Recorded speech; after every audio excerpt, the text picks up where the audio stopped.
Deputy Premier the Honorable Floyd Hall, under testimony in the Commission's afternoon session today, revealed that he takes some responsibility for the country's current economic state, some $35 million in deficit for the 2007-2008 budget year.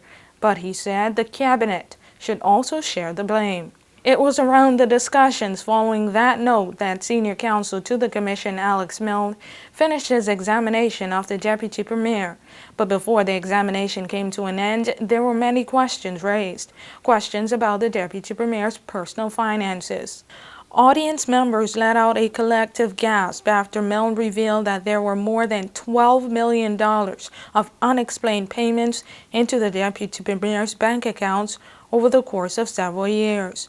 Milne further revealed, and the Deputy Premier confirmed, that an explanation into the large unexplained sum was that $9.7 million of it were figures that should not be in the bank. However, according to Milne, some $2.5 million is still left without explanation. In an effort to clarify some of those queries, Honorable Hall used one of his Scotia Bank accounts as an example. According to Hall, Scotiabank periodically posts subtitles to checking accounts. He says that some of the figures that Milne dubbed as unexplained deposits weren't in fact deposits at all, but running subtotals of all the monies that had been put into the bank account. Testimony revealed that Honorable Hall gave the Premier half of a more than $300,000 finder's fee, the exact number unconfirmed, that he had received in 2007 for his work in assisting the developer of Ocean Point to purchase some land. According to Honorable Hall, that money, in the form of a check, was given to the Premier as a wedding gift. The check, however, was made out to Charles Mizik & Co., a company owned by the Premier's brother, Charles Mizik.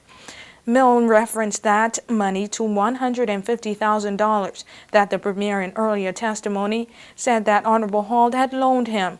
In response, Honorable Hall stuck to his earlier statement that he had not loaned the Premier that $150,000. Instead, it was his brother who had done it. According to Milne, there are also unexplained payments made into the Deputy Premier's credit cards, with no apparent corresponding debits from any of his bank accounts.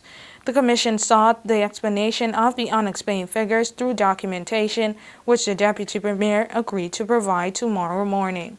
The role of the Deputy Premier in personal intervention on government scholarships was also brought out in the afternoon session. Milne evidenced that an audit of the scholarship program in 2006 criticized government ministers, including the Premier and the Deputy Premier, for personally intervening in the scholarship awarding process. Over a period of time, Milne evidenced that 28 students were awarded scholarships because of the Deputy Premier's personal intervention. That personal intervention consisted of letters to the Ministry of Education on behalf of the scholarship recipients. Honorable Hall testified that during the time when the scholarships were issued, the Turks and Caicos Islands was in a good economic position. He testified that assisting those students in getting those scholarships was part of fulfilling his party's mandate of providing educational opportunities for Turks and Caicos Islanders. According to the Deputy Premier, ministers concluded that if there were to be areas of overexpenditure, it should come from education and health.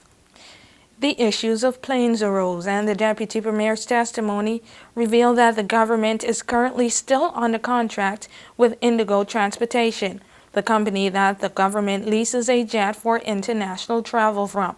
That contract is currently still costing the government $165,000 a month, expenditure that the Premier previously testified that he regretted undertaking. But the effects of that decision will still be felt well into the middle of this year, when, according to Milne, the contract will finally expire. The Deputy Premier testified that he has never traveled in that jet and that he was opposed to the purchase of 400 block hours from Indigo Transportation when it was brought to Cabinet in 2007. He said that he had no choice but to go along with it because the commitment to a 2-year contract had already been made. It's at this point that Milne began to line up the government's deficits to what he dubbed as overspending by the Premier. The deficit, Milne suggested, led to, among other recent drastic cutbacks, medical treatment abroad being frozen, scholarships frozen, car rental frozen, international and domestic travel limited, and a moratorium on government jobs. Mo sought to find out from Honorable Hall whether any member of the cabinet had tried to stop the premier spending. Honorable Hall said discussions both within the PNP party and the cabinet were held.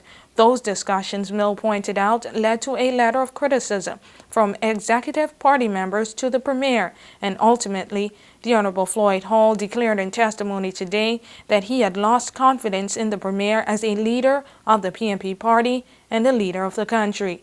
The deputy premier said, quote, "In hindsight, one might say, yes, I should have acted sooner." For WIV4 News, I'm Joy Del Trail.